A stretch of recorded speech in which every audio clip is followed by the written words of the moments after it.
So this is the first of 3 videos that we're going to look at consequential ethics and related to chapter 3 of our open textbook.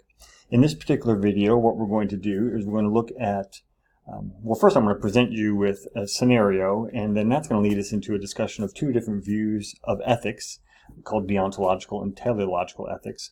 But then we're going to focus in on a teleological ethic called consequential ethics. And in this consequential ethics, we're going to look at an idea called utilitarianism, and we'll also look at altruism. That is in this lecture, and then in follow-up lectures, we'll actually look at some limits to these 2 arguments. But then we'll also look at a third consequential ethic called egoism. So let me present you with this scenario. So imagine that Tiffany is a production supervisor of a large division of ZL Corporation, which is a United States multinational company. And she's working down in Panama as a consultant for one of the suppliers to ZL. And Tiffany inspects the products that are being made, and she discovers that many of the workers that make those products are children who work in very harsh conditions. She further finds out that without the financial support that these children bring into their families, severe poverty would result among those families and among that population. So the question would be, what should Tiffany do? Well, to answer that question, it really depends upon the view that Tiffany would take towards ethics. And there's really kind of 2 overarching viewpoints that one could take towards ethics. One could say, well, right and wrong is found in one's actions, in other words, what one does, or right and wrong is found in the consequences. So the idea that right and wrong is found in one's actions is a deontological view of ethics. It kind of goes along with those theories of duties and rights that we've already looked at. So in other words, you might say that one has a duty to act in a certain way regardless of the consequences. That sounds very Kantian, I think you would say, right? Or you could say right and wrong is found in the consequences, which is a teleological view of ethics. Well, if you think about teleological, then if you see that prefix of the word telia or tele, we see that word in other places. A telephone that allows people to communicate with each other over distances. We have television that allows us to see things that are distant. We have a telescope that allows us to see things that are far off. And so therefore, teleological view of ethics says that actions should be overlooked in order to focus on the consequences of those actions. So in other words, whatever brings about the best consequence, that's what's right. So if we go back to Tiffany, a consequentialist would say that, well, we need to find out what outcome I want and therefore do whatever would bring about that outcome. So if I want the people to be fed, then fine, let's employ the children or whatever it might be, right? And so there are 3 views that kind of answer this question of finding out what outcomes we want and focusing on the consequences related to this action. But before we actually apply utilitarianism and others to Tiffany, let's kind of understand what we mean by this concept of utilitarianism. So utilitarianism has 3 basic beliefs. Number 1, right and wrong is in the consequences themselves. That's what makes this a consequential ethic, right? Right and wrong is found in the consequences. And then the second kind of belief is that only happiness or unhappiness matters. So what we're trying to do is we're trying to say actions don't really matter. There aren't really rules that we need to follow. But in essence, what we want to do is bring about the most happiness for the most amount of people. And everything else is kind of irrelevant. That as long as the balance is more happiness rather than unhappiness, then we're justified in doing what we need to do. And then the third belief is that everyone's happiness is equal. Meaning there's no one person or one group that should be valued more than another group. My happiness isn't necessarily more important than your happiness or vice versa, or a particular group's happiness isn't more important than another group. So when calculating happiness or unhappiness, no one's happiness is to be counted more important than anyone else's. Every person's welfare is equally important.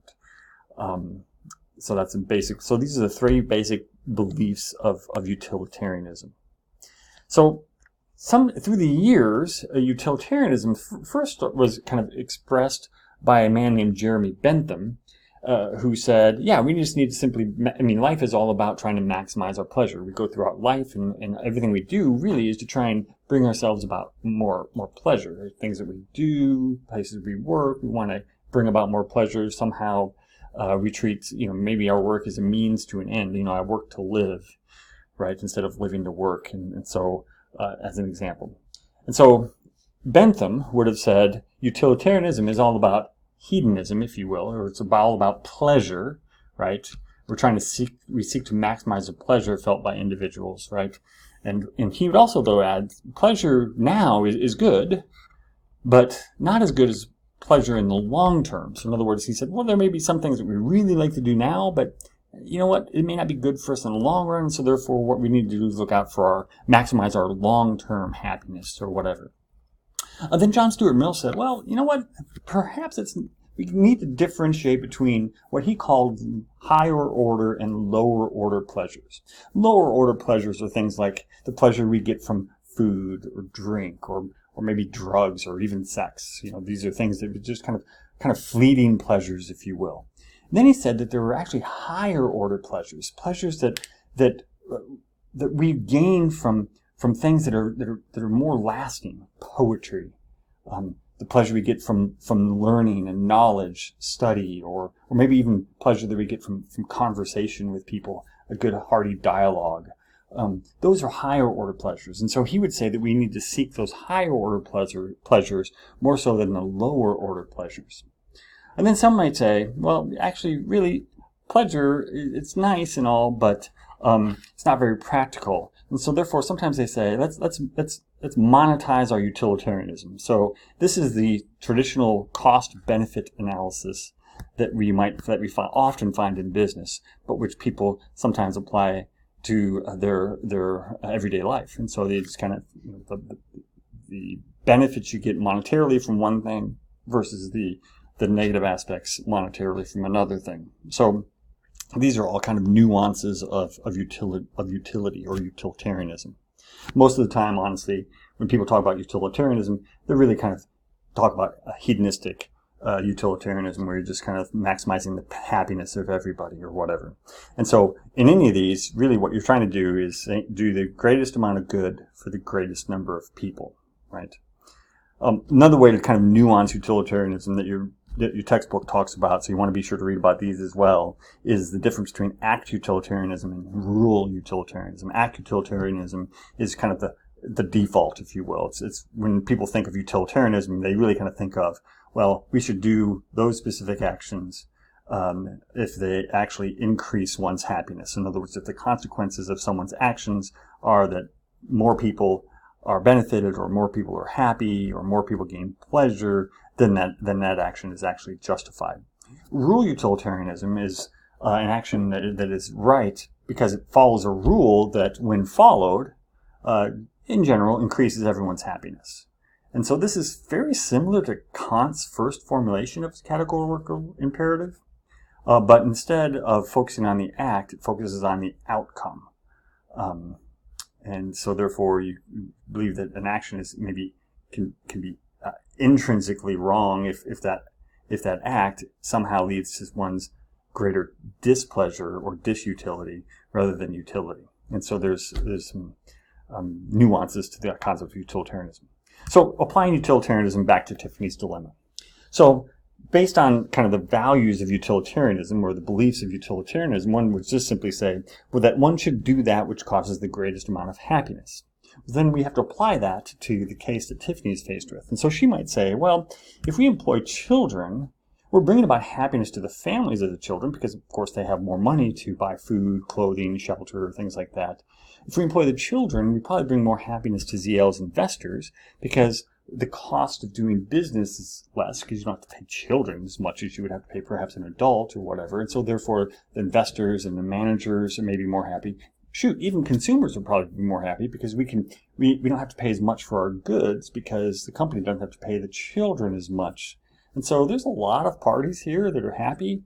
Yeah, the children may lose out on their childhood. They don't get to have an education and they don't get to have fun and play like most children do, but you know what? In general, everyone's more happy because if we employ these children because of the families having food, the corporation having more profits, consumers having cheaper goods, and so forth and so on. So therefore, you would have to conclude that it's okay to employ children. If you're a utilitarian, this is what you would say, and how you would kind of apply it to Tiffany's case. Now, there's other consequential ethics in addition to utilitarianism. One just I want to quickly talk about that your textbook talks about is altruism. Altruism is very similar to traditional utilitarianism, except the actor or the individual who's kind of involved in this dilemma doesn't worry about his or her own happiness. So, for example, utilitarianism might say, you know what, we need to consider the owners of the corporation, we might need to consider the community down in Panama, we might need to consider the customers, and by the way, we need to also consider me, Tiffany, or somebody like that, right? Where altruism says, no, you don't have to think about yourself. You really need to think only about others. What's the benefit to the owners? What's the benefit to the consumer? What's the benefit to the community? My pleasure and happiness doesn't really matter. So altruism really is a focus on others. So in the next video, we're going to look at, well, okay, what are the limitations to the utilitarian argument? Are there some problems logically with it? What does it mean if we actually follow utilitarian argument? And so we'll look at that in the next video.